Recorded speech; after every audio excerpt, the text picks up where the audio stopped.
반갑습니다. 예, 반갑습니다. 네. 네. 저는 회복적 정의 협회 그 저널을 같이 준비하고 있고요. 네. 간단하게 예, 선생님 어떤 스스로를 어떻게 얘기하시는지. 네. 저는 그 7공수 33대대 평생 동안 가슴에 광주 투입군이라는 좋은 글씨를 달고 살아가고 있는 최영신입니다. 그리고 1988년도에 광주 청문회 특위가 열렸을 때 광주 주남마을에서 일어났던 양민 학살에 대한 것 이것을 제보를 했어요. 익명으로 좀 해달라고 했는데 이것이 이제 확대되는 바람에 제가 89년 1월 24일 제가 기자회견을 해서 그것을 만천하에 공개했던 장본인입니다. 이번에 18호 주제가 다시 회복적 정의라고 해서요.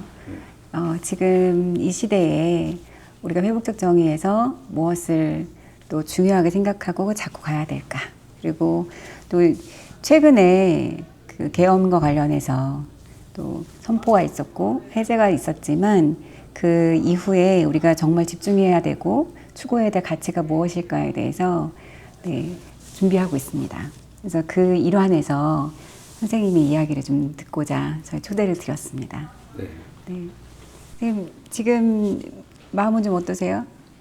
계엄이 45년 전에 발동되고 난데없이 이렇게 계엄이 다시 선포를 하고 나라가 어수선하게 됐습니다. 그래서 저로서는 45년 전에 그 아픔을 다시 트라우마를 다시 되새기게 돼서 착잡한 생각입니다. 처음에 그 12월 3일 오후 10시 23분 경에 계엄을 선포했을 당시에 어디 계셨어요? 집에 있었는데 집에서 이제 집사람하고 TV를 보고 있었죠. 계엄을 선포한다고 그래서 둘이 웃었어요. 웃다가 가만히 생각해 보니까 빨리 해제를 안 시키면 어떻게 되나? 뭐 이런 걱정이 계속 됐죠. 그래서 참 한마디로 어이가 없다 하는 생각을 하고 계엄을 선포를 지켜봤습니다. 처음에 그 지금 웃으셨다 그랬는데 어떤 부분에서 웃음이 났을까요? 그러니까 계엄을 뭐 선포를 한다면은 뭔 뚜렷한 목적이 있어야 되는데 그런 어떤 여건, 계엄 선포 여건이 제가 보기에는 아무것도 없는 것 같은데 계엄을 선포한다고 그러니까 웃을 일뿐이 안 났죠. 어이가 없게 다가왔다 어이가 얘기하신 없었어요. 거죠. 네. 그리고 또 조금 뒤에는 해제가 안 되면 어떡하나 이게 걱정이 되셨다고 그렇게 했는데 또 걱정이 됐어요. 어떤 걱정이 좀 왔어요? 이게 예를 들어서 의결 정족수가 모자라면 어쩌나 그 내용을 계속 TV에서 얘기를 안 하더라고. 그래서 몇 명이 들어가 있는가 이것도 모르겠고 그래서 나중에 의장이 192명 가결 선포를 할 때는 정말 눈물이 날 정도였어요. 정족수랑 이 해제가 안 될까 봐 걱정을 하셨다고 하셨는데 그럼 그 순간에 뭐가 제일 걱정되셨어요? 불상사가 혹시 날 우려도 있고 뭐 이렇게 됐을 때 걷잡을 수 없이 혼돈의 상태가 되지 않겠는가 그런 걱정을 했습니다. 그럼 떠올랐던 이미지나 뭐 상황들 혹시 있으셨어요? 그거는 제가 광주에 처음에 들어갔을 때도 5월 28일 날 제대를 하는데 5월 17일 날 저녁에 트럭에 태워져 갖고 머리털나고 처음으로 광주를 갔어요. 그래서 광주 전남대학에 들어가서 그 이튿날 아침에 정문 쪽에서 뭐 요란하더라고. 그런데 처음에 그 전남대 앞에서 출입을 통제를 하고 있었는데 학생들이 학교로 들어오고 있더라고요. 들어오는데 거기에서 이제 스타트가 들어오지 못하게 하고 계엄군들은 이제 들어가겠다 뭐 이렇게 옥신각신 하다가 결국 그 진화봉으로 두들겨 패서 그 친구들이 쫓겨가서 얻어맞고 다시 또 와요. 그래서 그때 처음에 이렇게 과격한 폭동 진압이 5.18이 갑작스럽게 크게 확대되는 계기가 되지 않았느냐 그렇게 생각해요. 그래서 이것은 그냥 장난이 아니고 오늘날 계엄을 선포해서 충돌이 왔을 때 그런 불상사가 안 일어나는 법은 없거든. 그래서 이제 그랬을 경우에 군인들도 가만히 있지는 않을 것이다. 그렇게 되면은 커다란 불상사가 일어날 것인데 다행스럽게 안정이 돼서 천만다행이라고 봐요. 네. 그럼 그때 당시에 진압을 하다가 혹시라도 과잉 진압을 하거나 이렇게 됐을 때 이 일이 더 확장돼서 일어날까봐 그 걱정이 되셨다는 거죠? 그렇죠. 그러니까 5.18이 크게 확대된 것은 초기에 과잉 진압이 도화선이 된 것입니다. 이번에도 지금 통계에 나와 있는 것만 해도 6곳에 1,500명 정도가 부대원이 투입이 됐다고 하더라고요. 네, 그래서 또 이제 방송을 통해서 다 봤잖아요. 창문을 깨고 들어가는 모습이나 그 장갑차를 맨몸으로 막는 시민의 모습이나 이런 걸 보면 사실은 광주를 떠올리지 않은 사람은 없었을 것 같아요. 네, 그리고 이렇게 계속 반복되는 역사 속에서 아까 말씀하셨지만 주홍 글씨를 안고 산다고 하셨잖아요. 처음에 이걸 아까 뭐 88년도에 제보를 하셨다고 하셨고, 근데 이게 88년이면은 있었던 시점으로부터 5.18로부터 8년 지난 시점이었는데 그 8년간은 어떤 심정으로 사셨는지 사실 궁금해요. 네. 8년간은 그냥 속이면서 살았죠. 우리 어머니한테도 얘기를 안 하고 우리 처한테도 내가 광주에 갔었다는 얘기를 안 하고 더군다나 저는 대학의 그 교직원으로 근무를 했어요. 그러니까 더 마음이 졸이고 뭐 5월 달 되면은 학생들이 학생회에서 5월 주간이라고 해서 광주에서 일어났던 여러 가지 그 뭐 사진들을 걸어놓고 전시를 하고 그럴 때마다 정말 미안하고 학교에서 내가 녹을 먹고 있는 사람이 참 그 가시방석을 걷는 그런 마음이었어요. 그래서 그런 것을 내 친구들이나 누구한테든지 얘기를 안 했어요. 또 대학원을 다니고 있었는데 그 대학원 원생 중에서 평민당의 인권위원으로 계시는 분이 한 분 계셨어요. 그래서 그분하고 흑석동에서 이상하게 뭐 눈에 뭐가 씌웠는지 내가 광주에 갔었다 이런 얘기를 한 거야. 그때까지 그런 얘기를 아무한테도 안 했죠. 정말 어처구니없게 거기서 피살돼 갖고 죽은 양민이 거기 묻혀 있을 거다. 그러니까 그걸 파헤쳐 가지고 망월동에 묻혀 드려라. 이렇게 제보를 한 거예요.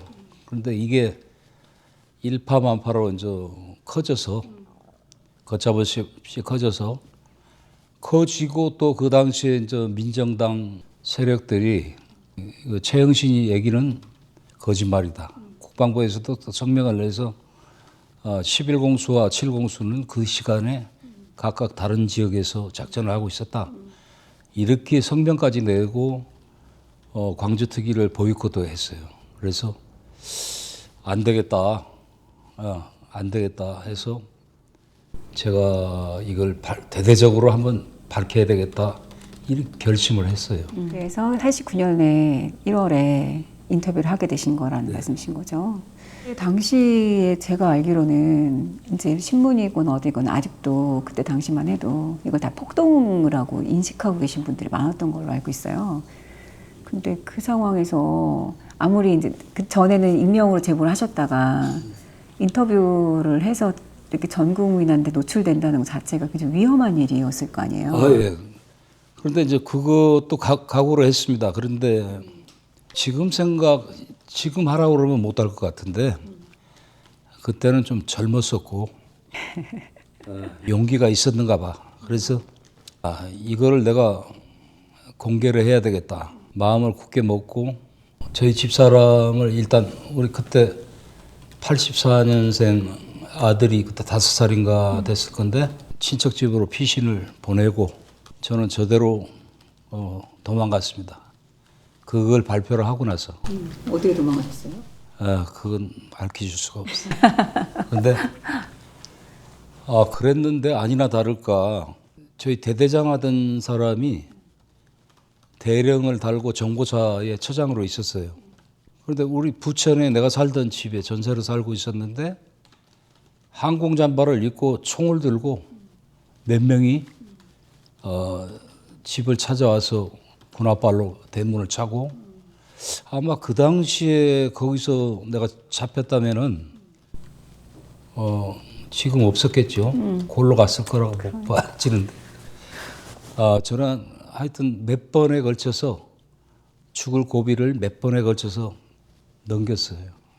그렇게 8년 동안 아무한테도 얘기 안 하시고, 네. 친구분들한테도 뭐 어머니나 아내분한테 얘기 안 하시다가 이렇게 했는데, 지금 뭐 젊었다 이렇게 얘기하긴 하셨는데, 그때 처음에 이게 제보가 되고 결심하기 전까지 또 결심해서 얘기를 하고 났을 때 그때 심정은 어떠셨어요? 그때는 정의감이 좀 있었던 것 같아요. 지금은 뭐 그게 거의 없어진 것 같은데 한마디로 얘기해서 이제 정의죠. 정말 일어날 수 없는 어떠한 권력에 의한 더군다나 이제 군인 같은 경우는 공권력에 의한 희생 이런 것을 막아야 된다. 앞으로는 일어나지 말아야 된다. 그때 당시에 이제 제보를 하시고 이걸 이제 89년에 인터뷰를 하겠다 아내분한테 말씀을 드렸을 때 아내분께서는 뭐라고 하셨나요? 집사람은 반대를 했죠. 반대를 하고 뭐 울고불고 난리가 났었는데 나중에 자기가 그 양심스러운 또 보안을 많이 유지를 해야 되니까 누구한테 뭐 도움을 받았다든가 그렇게 할 수가 없었어요. 그냥 어디 호텔에 들어가서 집사람하고 둘이 이렇게 쓰면서 집사람이 또 그 초안을 정정도 해주고 이렇게 했어요. 그때 너무 잘했다. 그 뒤에 뭐 일어날 일에 대해서는 생각도 안 했죠. 너무 잘했다. 그리고 이제 한 가지 더 그때 당시에 내가 그렇게 하고 나서 그 많은 계엄군들이 줄줄이 나올 줄 알았어. 근데 지금까지도 안 나와요, 잘. 그래서 참, 그러니까 마음으로는 느끼고 있겠죠.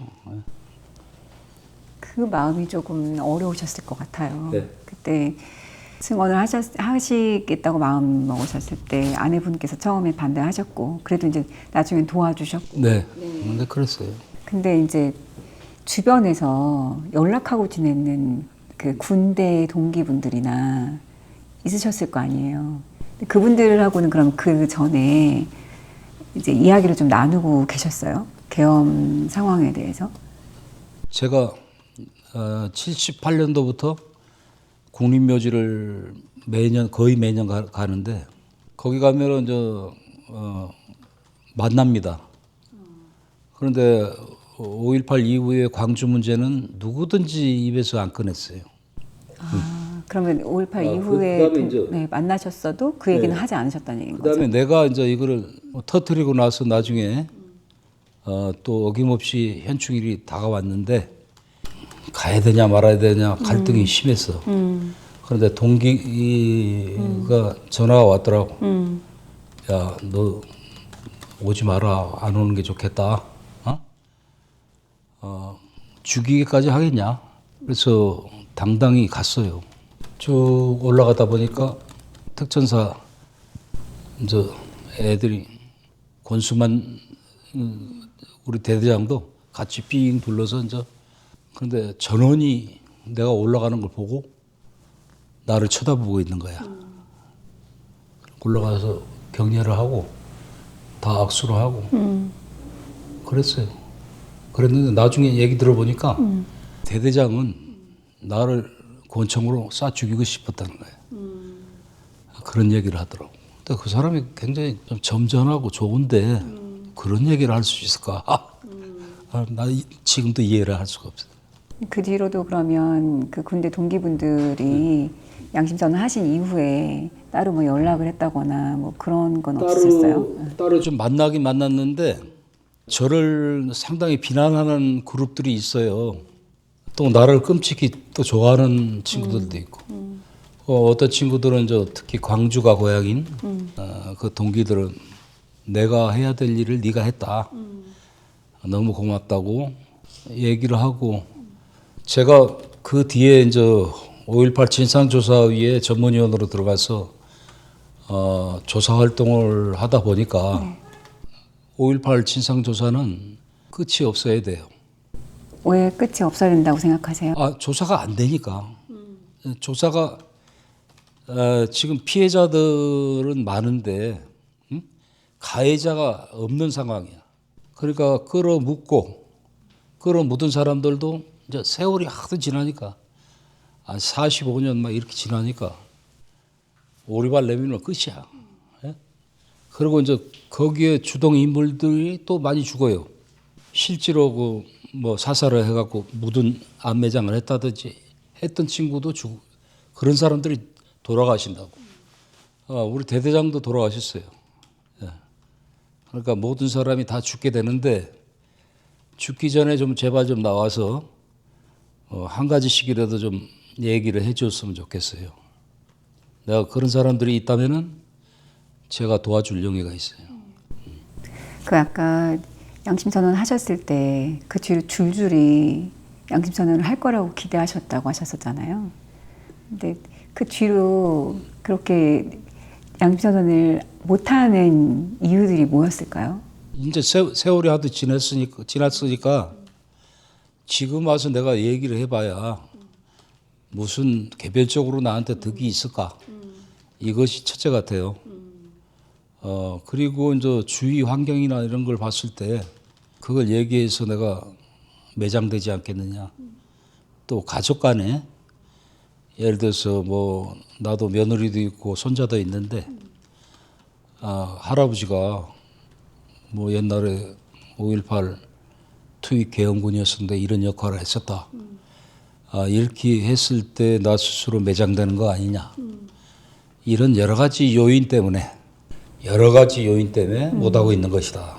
저는 이렇게 보는데 지금도 광주시청에는 그 행불자가 한 90여 기 정도 그 사료가 보관돼 있어요.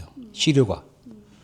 그러니까 빨리 그 뼈레트 찾아가지고 DNA를 맞춰봐야 돼.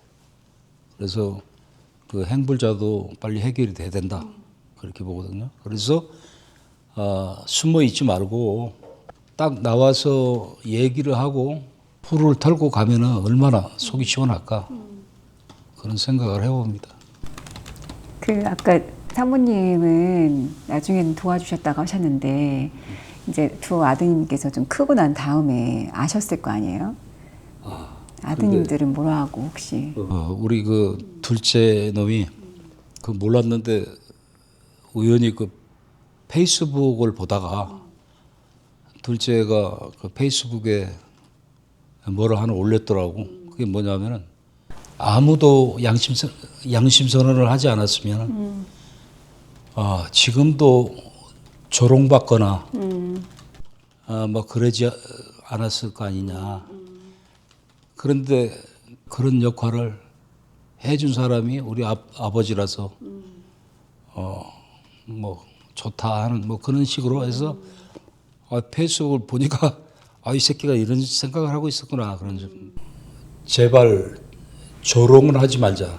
그러면 그 이후에 양심선언 하신 다음에 뭐가 제일 힘드셨어요?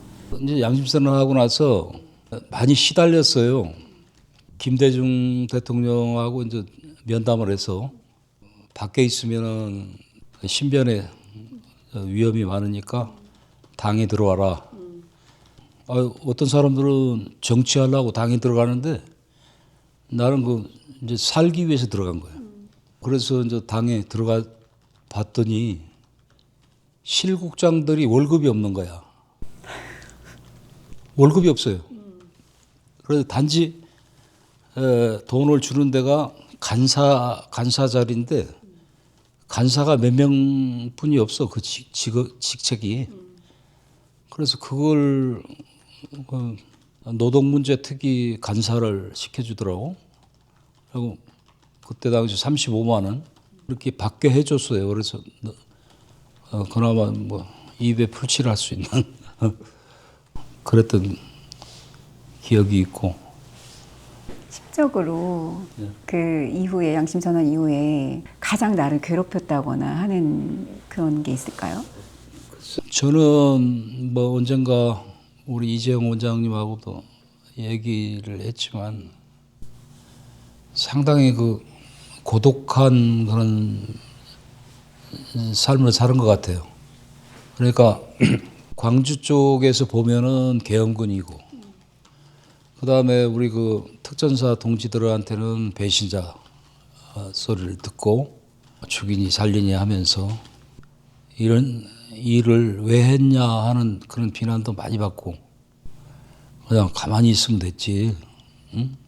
무엇이 잘 나가고서 그렇게 그랬냐 뭐 하는 사람도 있는데, 나는 지금 와서도 참 떳떳하고 그렇게 살아야 되지 않겠느냐. 내가 이번에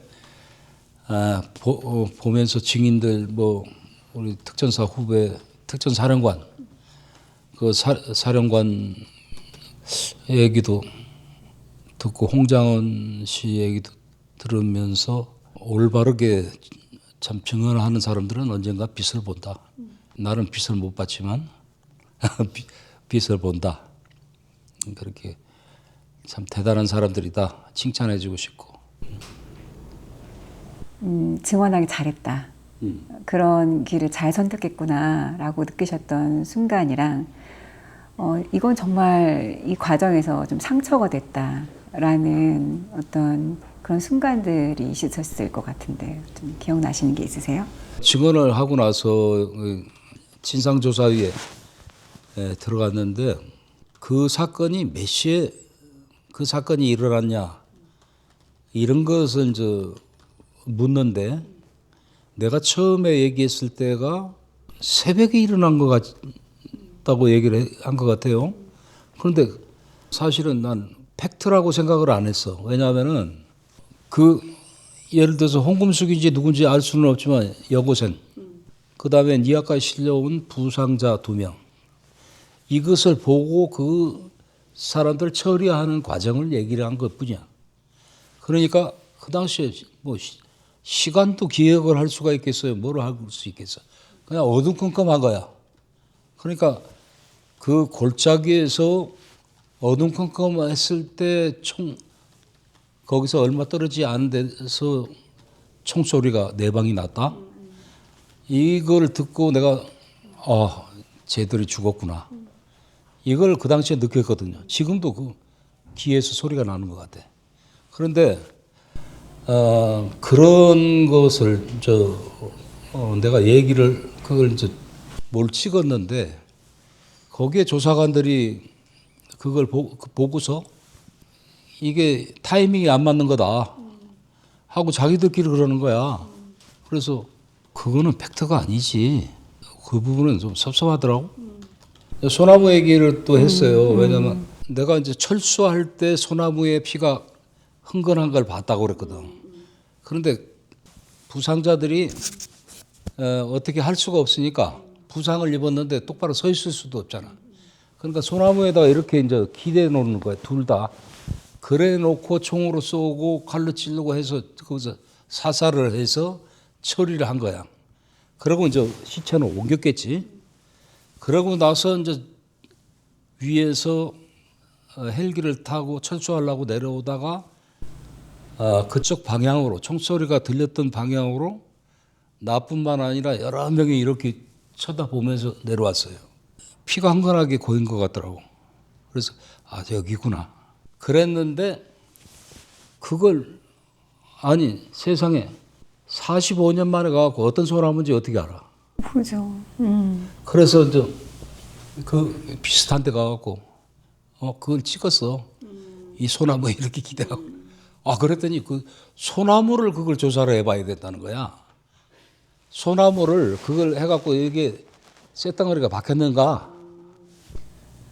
오히려 그런 적도 게 있어요. 그런데 나를 소개할 때 어떤 사람들은 5.18 때 이 계엄군 출신으로서 뭐 양민학살을 증언했다 이렇게 소개를 하는 경우도 있어요. 그러면은 계엄군인데 많이 죽였구만. 아 이렇게 또 생각할 수가 있잖아. 그 소리를 하도 많이 들어가고 이제는 뭐 괜찮아요. 괜찮은데 내가 이 5.18 이걸 가지고 내가 이득을 뭐 보고 어쩌고저쩌고 특히 누가 너 좋아하던가요? 정치하려고 그걸 터뜨렸냐? 이렇게 얘기하는 사람도 있어요. 그래서 아니 나는 살라고 저기 들어간 거야. 나는 그때까지만 해도 내 국회의원이라는 사람은 만나보질 못했어.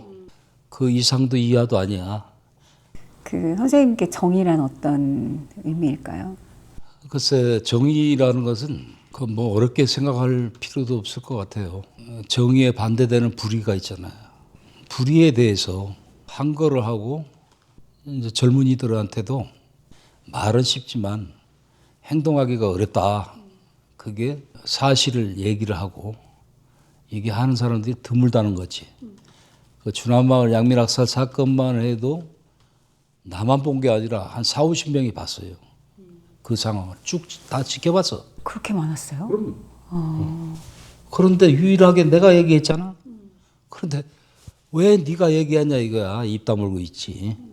그런데 누가 얘기해? 선생님께 정의라는 건 양심이 어긋나지 않게 사실을 이야기하는 것이라고 그렇죠. 얘기하시는 거죠? 똑바로 사는 거예요. 그 길을 선택하는 게 또 쉽진 않으셨잖아요. 쉽지 않았죠. 엄청 어려웠어요. 그걸 또 실행하고 나서도 어려웠고. 그래도 그 길을 가라고 권해주고 싶으신 거예요? 그런데 나는 이번에도 이제 헌법재판소에서 이제 증언하는 친구들이 올바르게 증언하는 사람들이 몇 명 있더라고. 그런데 그런 사람들이 어떤 고난이 오더라도 쭉 밀고 가라. 얘기를 해주고 싶고. 우리나라가 어떻게 됐든 간에 빨리 이 난국이 빨리 해결이 됐으면 좋겠어. 그래야 또 조그마한 가게를 하나 하는데 사람이 안 들어와요. 그러니까 소비 심리가 엄청 위축이 됐어. 나라가 지금 거들날 정도. 이번에 계엄 지금 12.3 계엄 때 네, 그거 관련해서 지금 헌재에서 계속 증언하고 있잖아요. 네. 또 청문회에서도 계속 증언하고 계시고 그 후배분들한테 해주고 싶은 말씀 있으신가요? 글쎄요. 지금까지 한 몇 분에 대해서 뭐 조성현 그 단장이라든가 특전사령관 네, 국정군 뭐 홍 차장이라든가 올바르게 증언하는 것 같은데 올바르게 증언해야 됩니다. 목에 칼이 들어와도 그게 정의요. 다른 게 정의가 아니야. 올바르게 증언하고 심판 받아야. 그리고 707 뭐 애들 그 들어가고서 뭐 후애들도 많이 하고 막 한다고 그러더라고. 애들도 상당히 고급 인력들이야. 인생 망치는 거에 까딱하면은. 올바르게 이렇게 증언하는 일들이 일어나려면 뭐가 필요할까요, 선생님? 겪어 오셨으니까 이런 게 있었으면은 글쎄 좀 더 그거를 지금은 조금 낮았는데 제가 증언할 때만 해도 뭐가 없었어요. 보호를 받을 만한 아무것도 없었어. 오죽했으면 이제 야당에서 나를 신변 보호를 해줄 정도로 일단은 제도적으로 이렇게 이제 조직에 있어서 양심선언을 한다든지 뭐 정의에 부합되는 어떤 일을 한 자에 대해서는 포상도 주는 게 마땅하고 뭐 신변 문제라든가 모든 것이 이제 법적으로 뒷받침을 해줘야 되지 않겠느냐. 마지막 질문인데요. 지난 세월 벌써 지금 89년도에 처음으로 이제 증언하시고 지금까지 오기까지 정말 내가 너무 힘든 일은 많았지만 이 양심 선언을 하기 잘했다. 이렇게 생각되는 부분이나 또 그런 생각이 들었던 순간이나 혹은 이런 격려가 나한테 정말 도움이 됐다 하시는 게 있으시면 얘기를 좀 해주세요. 나로서는 뭐 특별하게 어떤 내가 어떤 대가를 바라고 한 일은 아니기 때문에 그만큼 뭐 바라는 것도 없지만 동기들이나 이런 사람들도 내 정말 진정성을 이해를 해줬으면 좋겠어. 네. 조사위 활동을 하면서 칠공수 애들을 만나는 게 제일 겁나. 나를 너무 잘 알기 때문에 그 애들이 지금도 미워하지 않는가. 그런데 난 뭐 더 바랄 것도 없어요. 그냥 한 가지 있다면은 5.18 뭐 사적지라고 그럴까? 광주에 가서 보면은 방강범 학생이 이제 저수지에서 모욕하다가 이제 총 맞아가고 죽은 데가 있어요. 거기도 재개발되면서 흔적도 없이 사라져버렸어. 아니 내가 그 사람들한테 광주 가서 회의하면서 얘기를 했어요. 광주 공무원들한테. 아니 광주가 무슨 5.18을 계승하고 무슨 5.18 정신을 뭐 어쩌고저쩌고 말만 하지 말고 아니 하다못해 기념비라도 세워놔야 될 거 아니냐. 어떻게 흔적도 없이 이렇게 날려버리냐. 그다음에 전재수라고 그 친구도 뛰어놀다가 총 맞아서 죽었어. 거기는 전부 아파트가 들었었어요. 거기서 제일 가까운 데 있는 게 딱 포플 하나, 나무 하나 있어요. 그런 데가 한두 군데가 아니거든. 누구야, 그 세 명이 집안에서 끌어내갖고서 집 앞에서 총살당하고, 이런 데가 있어요. 거기가 이제 남선연탄 가기 전에, 거기도 싹 없어져 버렸어. 그러니까, 이런 교육을 할 수 있는 뭐를 만들어 놔야 될 거 아니냐. 그리고 나도 예를 들어서 그쪽에서 야, 채영씨 너 와서 애들 교육 좀 해. 그러면은 나도 응할 자신도 있어요. 요즘 놀고 있으니까. 이것들이 잘 교육될 수 있도록 네. 기념할 수 있는 어떤 여건들이 마련되기를 바라신다는 말씀이신 거죠? 그럼요. 왜냐? 교육을 할 수 있는 사람이 없는 거야. 나이 들어가고 다 죽었어. 학교 교사들도 그렇고. 지난번에 제가 그 계엄이 일어났을 때 한강 작가가 노벨상을 타러 스웨덴을 방문을 했더라고요, 그때. 그런데 그분을 내가 떠올리면서 생각을 했어요. 소년이 온다라는 거기에 보면은 그 시체를 열십자로 쌓아놨다 하는 그런 표현이 있어요. 그런데 물론 소설은 픽션이기 때문에 가설이 많겠지만 어쨌든 간에 그 5.18에 대한 어떤 팩트를 가지고 거기에 이제 살을 붙이고 거기에 이제 뭐 소설적인 어떤 감각, 영혼 같은 것도 막 집어넣어 가지고 이 승화시킨 게 노벨 한강 작가의 작품이 아니겠느냐. 그런데 그분이 계엄이 선포됐을 때 10살 난 소녀였어요. 그때 죽은 자가 산자를 구하러 올 것이다.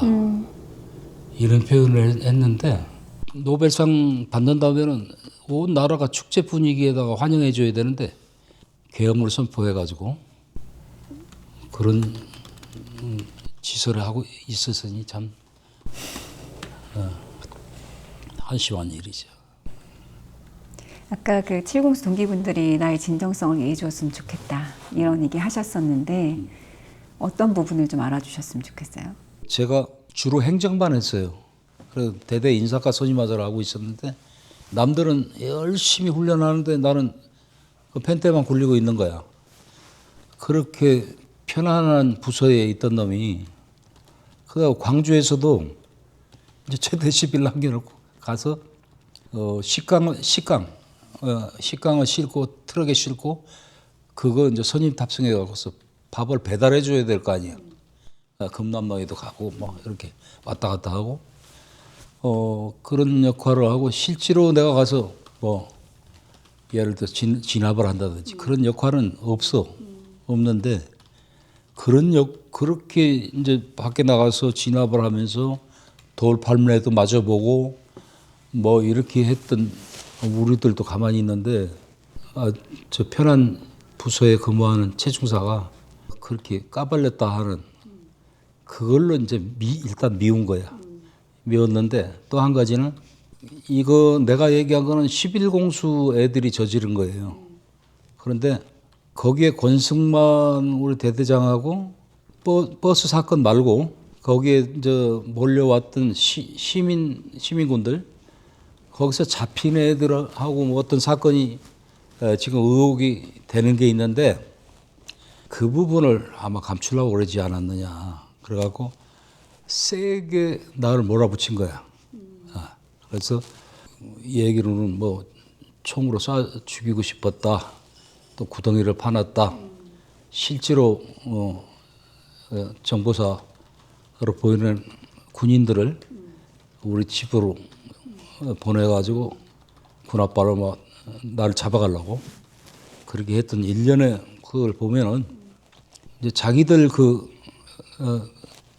은폐를 하려고 잘못된 부분을 그래서 그런 액션을 취한 거 아니냐 그렇게 판단이 되는데 그러니까 진정성이라는 게 걔들도 어느 정도 알고 있는 건 알아요. 다 거기 투입됐다고 해서 나하고 똑같이 그걸 목격했다고 볼 수는 없고 또 내가 모르는 걸 걔들도 볼 수도 있어.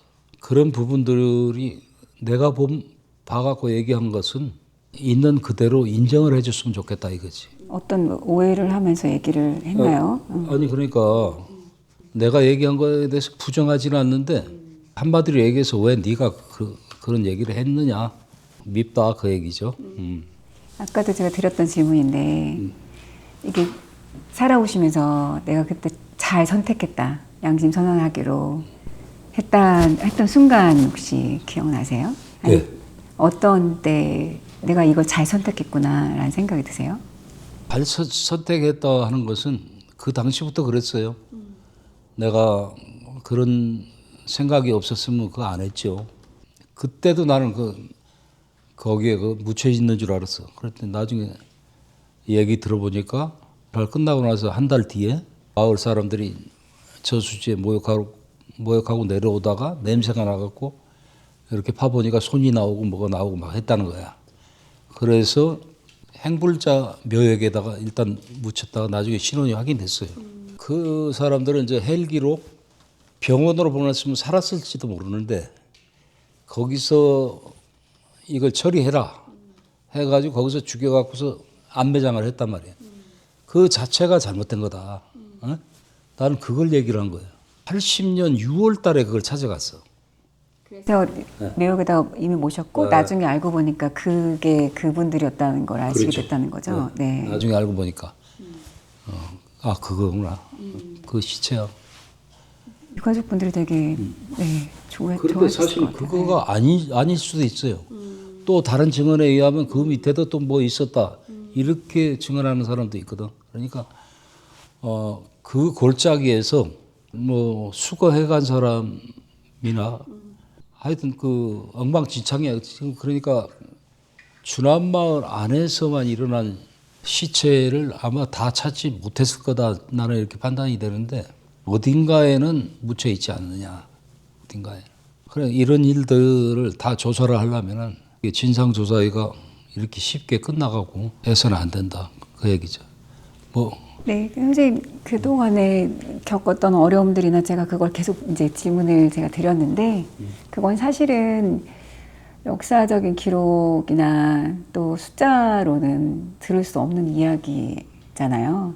그래서 숫자나 어떤 기록을 통해서는 사람들이 이게 그냥 나랑 별로 상관없는 이야기처럼 들릴 수 있는데 선생님의 이런 심정적으로 어려우셨던 이야기들이나 그때의 마음들이나 또 아들의 이야기들이나 이런 이야기들이 사실은 이게 한 사람의 역사이고 또 동시에 한 사람의 역사가 우리 모두의 역사이고 또 그런 심정적인 어려움들을 겪고 있는 사람의 이야기라는 것이 저희들에게 전달이 되는 것 같아요. 그래서 사실 그동안에 정말 중요한 증언들을 많이 해주셔서 그렇게 행불자들을 찾는 것들이나 5.18의 정황들에 대해서도 많이 또 연구도 하고 또 조사위원으로 참석하셔서 그 일들을 적극적으로 해주신 것에 대해서 저희는 이제 인생을 사는 후배로서 참 많이 배우고 또 의미를 가지고 있습니다. 그래서 오늘 인터뷰 응해주셔서 되게 감사드리고요.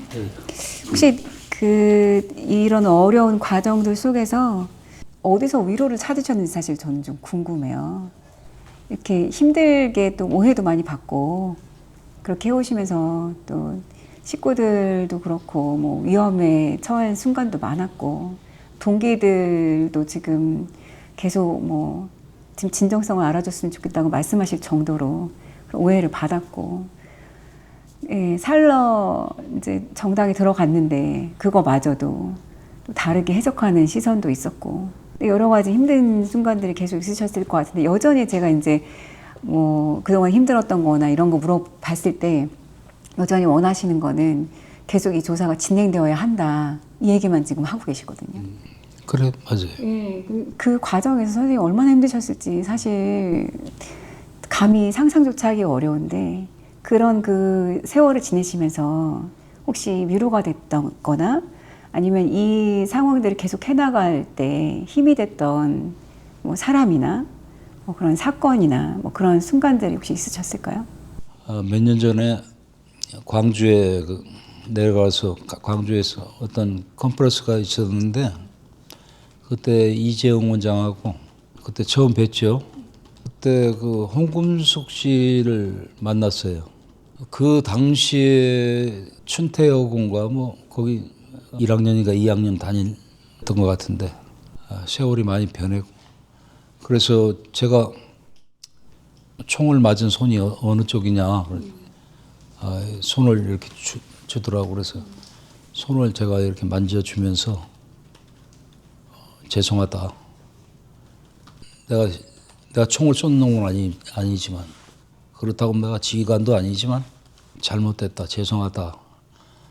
이렇게 진심으로 사과를 드렸어요. 그랬더니 나를 덥석 손을 잡으면서 우리 최 선생님 너무 감사하고 용기 잃지 마라 그러면서 위로를 해주시더라고. 그래서 너무 감사하고 고맙대요. 참 내가 광주에 내려갈 적마다 거기 준한마을 갈 적마다 이제 그 생각을 쭉 하는데 그분은 얼마나 공포 속에서 여태까지 살았을까.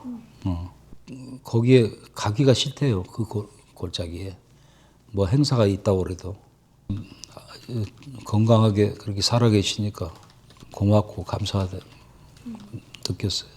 그때 18명이 탄 버스에서 결국 혼자 살아남은 거잖아요. 너무 미안하더라고. 어떤 게 제일 미안하셨어요? 아니 그러니까 그렇게 총질을 해서 그렇게 부상을 입혀놓고 죽다 사는 거 아니야. 망자는 말이 없어도 그분도 참 얼마나 공포 속에서 그렇게 살아왔을까.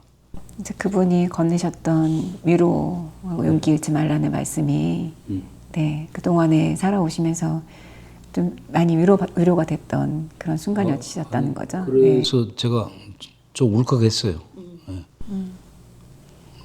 그러니까 이 계엄은 저 같은 사람이 대하는 계엄은 좀 남들보다 남다를 거다. 네, 긴 얘기 나눠주셨는데 네. 네, 이제 마무리하려고 해요. 선생님, 네. 지금 마음은 좀 어떠세요? 이제 인터뷰 하시면서 좀 어떠셨는지 지금 이야기를 좀 나누고 난 다음은 좀 마음이 어떠신지 궁금해요. 그래서 마음이 늘 제가 갖고 있는 쌓여 있는 그 스토리들을 얘기를 한 거니까 이 나라가 좀 빨리 이제 좀 조용해졌으면 좋겠다. 조용해졌으면 좋겠다는 말씀이 혹시 계엄 상황이나 이 탄핵 이 과정들이 잘 순조롭게 흘러갔으면 좋겠다는 말씀이신가요? 어떤 그렇죠. 이제 그뭐 헌재 스케줄이나 뭐 검찰에서 알아서 다 잘 하시겠죠. 제발 좀 어거지 좀 안 썼으면 좋겠다. 뭐 도움이 됐습니까? 큰 도움이 됐죠. 그래서 영상 찍으려고 사실 이거를 했던 건 아니고 이제 역사는 계속 반복되잖아요. 네, 역사로부터 배우지 못하면 아까 말씀하신 것처럼 진짜 교육이 많이 필요합니다. 그래서 그 교훈은 살아계신 분들 특히나 경험하신 분을 통해서만 들을 수 있는 이야기들이거든요. 어떤 양민학살 그 증언하고 어떤 뿌듯한 뭐 어떤 그 뭐가 있었냐 있어요. 뭐냐면은 그 네이버나 이렇게 광주 최영신 뭐 이렇게 쳐보면은 계엄군 중에서 최초의 양민학살을 증언한 사람 이렇게 나와요. 그 이상 뭐 큰 상이 있겠어요. 그 자체로 저는 뿌듯하고 또 아까 또 얘기했지만 그 양민학살이라는 용어를 제가 처음으로 갖다 붙였습니다. 그것도 지금 돌이켜 보면 잘한 것 같아요. 지금 네이버에다 검색하면 최초의 양심 고백자 이렇게 나오잖아요. 그 말이 좀 무겁잖아요. 그게 나는 좋아. 좋으세요? 네.